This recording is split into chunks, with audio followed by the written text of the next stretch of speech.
Voilà, nous sommes toujours sur les rives du Bosphore à Istanbul en direct avec Bahadir Kaliagassi.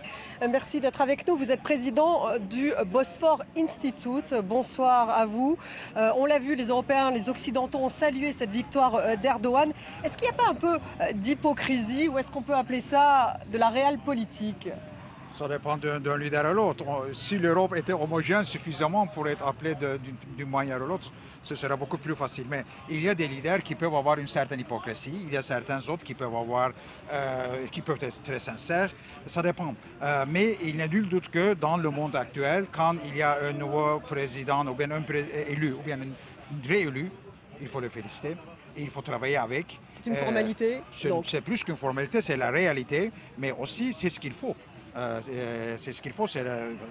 Il convient de penser, de réfléchir à l'avenir de l'Europe, à la compétitivité mondiale de l'Europe, à la sécurité de l'Europe. Et la Turquie est un des pays clés pour cela. Alors justement, Emmanuel Macron évoquait même le défi du retour de la paix en Europe. Est-ce que Erdogan a un rôle à jouer dans le conflit ukrainien pour la paix en Europe? Il est en train de jouer, la Turquie est en train de jouer un rôle important. La Turquie dépend de la Russie sur certains plans, les importations de ressources énergétiques. Est-ce qu'elle n'est pas de plus en plus dépendante de la Russie d'ailleurs aujourd'hui, la Turquie? Il y a une centrale nucléaire russe, il y a un report d'ailleurs du paiement de l'emprunt fait à la Russie pour le gaz. Il y a des relations de plus en plus approfondies sur certains plans et moins sur certains autres, puisqu'il y a les sanctions envers la Russie également. La Russie est en train de s'isoler, est en train de se rétrécir comme puissance économique. La Russie a ses relations avec la Chine, avec le reste du monde. Donc non, ni du côté de la Russie, ni du côté de la Turquie, on peut parler d'une dépendance. Mais des relations très importantes, historiquement importantes, matériellement importantes.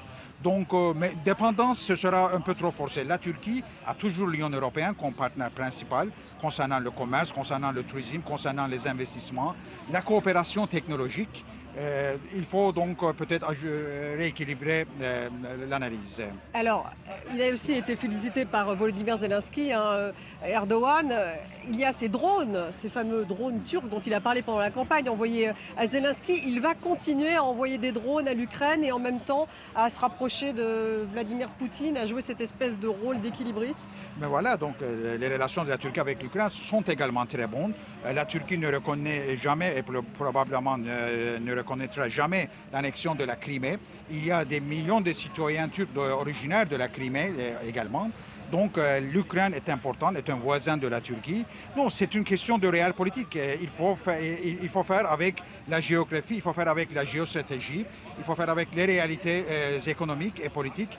Donc ce sera à la Turquie, au nouveau gouvernement, qui est donc la continuité avec le précédent, de trouver le bon équilibre pour ne pas être coupé de l'Europe, pour continuer dans la voie d'intégration européenne, c'est dans son intérêt économique également, et aussi essayer de ne pas couper les relations avec la Russie. C'est difficile, mais on peut le faire. Mais c'est une sorte de jeu d'équilibriste. Vous parlez réel politique, mais en même temps, avec l'OTAN par exemple, Erdogan est imprévisible. Il a mis son veto contre l'entrée de la Suède dans l'OTAN. Est-ce qu'il va continuer à être imprévisible comme ça avec ses alliés de l'Ouest? J'espère pas. En tout cas, imprévisibilité, enfin, il y avait beaucoup de conditions, correctes ou pas, mais il y avait beaucoup de conditions qui avaient été énoncées par la Turquie dès le départ. Donc, c'est dans l'intérêt de la Turquie que l'OTAN devient plus importante. Malgré tout, c'est la parapluie nucléaire de l'OTAN qui protège aussi la Turquie sur l'échiquier politique mondial. Donc, l'OTAN plus fort avec la Suède, c'est important pour la Turquie. Et une Turquie qui se sent bien confortable et en sécurité au sein de l'OTAN et dans l'intérêt du reste des pays de l'OTAN. Donc là, une fois encore, la diplomatie d'Ankara et des capitales européennes ont un défi important. Sur l'économie, on a vu avec Ludovic de Foucault à Ankara qu'on attend beaucoup d'un ministre des Finances qui soit plutôt orthodoxe. Vous pensez qu'il va justement faire appel à une orthodoxie budgétaire, financière, Erdogan, alors qu'il n'a pas arrêté de faire le contraire? Dans les dernières années, non, il ne l'a pas fait, mais dans son dernier terme, ce sera aussi dans son intérêt, dans l'intérêt des citoyens de la Turquie, dans l'intérêt des citoyens de l'Union européenne. que la Turquie revienne à des politiques macroéconomiques stables qui génèrent encore une fois la prospérité, la croissance pour la Turquie et pour le reste du monde. Parce que... Donc vous pensez qu'il va le faire parce que ça va aussi demander des mesures plus dures, c'est pas toujours évident et pour l'instant il a refusé. Pour l'instant il dit qu'en baissant les taux d'intérêt, ça diminue l'inflation alors que c'est l'inverse. Mais on a testé que ce n'est pas vrai. Donc on espère bien qu'il y aura peut-être progressivement, peut-être assez rapidement, des politiques monétaires plus orthodoxes, mais ce n'est pas suffisant.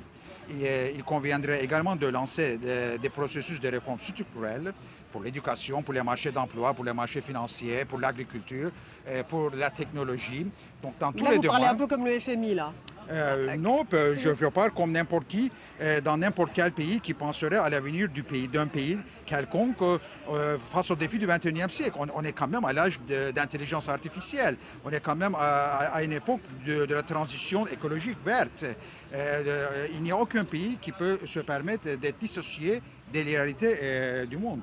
Donc pour l'instant, il a tout de même utilisé les subventions. Alors est-ce que c'était juste parce qu'il était en élection et que maintenant qu'il est élu, il pourrait s'attaquer à des réformes structurelles plus orthodoxes, donc forcément plus dures? Il y a forcément des sacrifices à faire, c'est ça le problème. Certains pas, certains bien.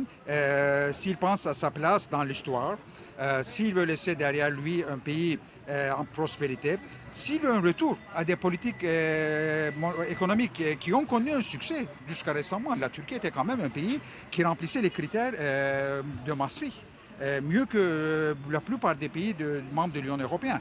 Donc c'est ce qu'il faudrait. Il faudra aussi relancer le processus de la modernisation de l'accord d'union douanière entre l'Union européenne et la Turquie, avec une dimension de marché numérique, avec une dimension de l'accord vert européen. C'est aussi soutenu par le monde des affaires européen. Le MEDEF, par exemple, en France, qui est membre de la Confédération européenne des entreprises à Bruxelles, Business Europe, comme Tüsiat et TISC de la Turquie, soutiennent cette modernisation parce que c'est dans l'intérêt de l'Union européenne, c'est dans l'intérêt de la Turquie. Donc, oui, on va voir tous ensemble si les capitales, en commençant par Ankara, trouvent une piste de politique raisonnable. Mais on a vu tout de même que les capitales européennes, pendant les élections, pendant la campagne, elles regardaient plutôt du côté de Kılıçdaroğlu, du côté de l'opposant d'Erdogan. Elles espéraient quand même secrètement que ce soit Kılıçdaroğlu qui l'emporte. Pourquoi? Surtout parce qu'il y a cette imprévisibilité d'Erdogan, ce qu'elle n'aime pas. Donc justement, est-ce qu'il va continuer à être imprévisible?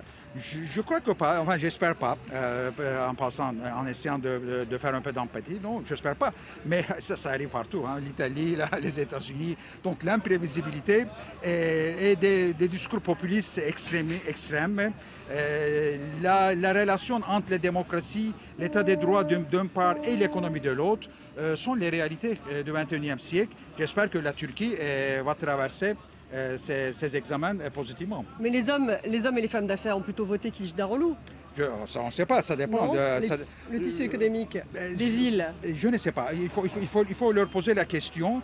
Mais il est clair que donc, la Turquie est divisée en deux, en égalité quantitative, 50%, 50%. Mais les 50% qui n'ont pas voté pour le gouvernement, pour la continuité du gouvernement, qualitativement représentent plus en termes de la contribution au développement socio-économique, l'éducation, la population urbaine, la jeunesse. Oui, il y a une partie qualitativement majoritaire qui doit être associée maintenant au progrès de la Turquie. Donc il faut aller au-delà de la polarisation et il faut trouver des compromis qui sont un peu plus larges. Et alors justement, je disais aux invités précédents qu'on a vu dans les sondages que 3/4 de la jeunesse, des jeunes Turcs veulent quitter le pays. Comment peut-il les attirer ? Par des politiques raisonnables, par des politiques de compromis social, par des politiques inclusives, par des politiques innovatives. Et ça ne dépend pas seulement d'une seule personne. Ça dépendrait maintenant des cadres politiques qui seront renouvelés, qui vont prendre des responsabilités. Ça dépendra du gouvernement. Ça dépendra de la société civile, ça dépendra du monde des affaires turc, ça dépendra aussi des gouvernements européens qui ne doivent plus exclure la Turquie du processus d'intégration européenne, vu que que les résultats sont maintenant historiquement bien testés, sont négatifs. Donc, vous y croyez encore à ce processus d'entrée de la Turquie dans l'Union européenne? Ce n'est pas l'entrée de la Turquie dont on parle maintenant, donc c'est l'élargissement de l'intégration européenne vers la Turquie en des différents fonds peut-être plus flexibles.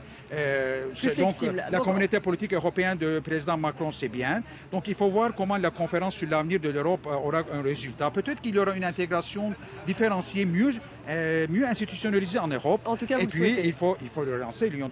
Je souhaite pour l'intérêt de l'Europe. Merci beaucoup Bahadir Kaleagassi d'avoir été avec nous. Merci à vous tous d'avoir suivi ce débat spécial élection en Turquie, spéciale victoire d'Erdogan. Nous étions donc en direct d'Istanbul avec donc la Sainte-Sophie transformée en mosquée juste derrière nous sur les rives du Bosphore. Merci à tous d'avoir suivi cette émission et vous restez avec nous sur France 24.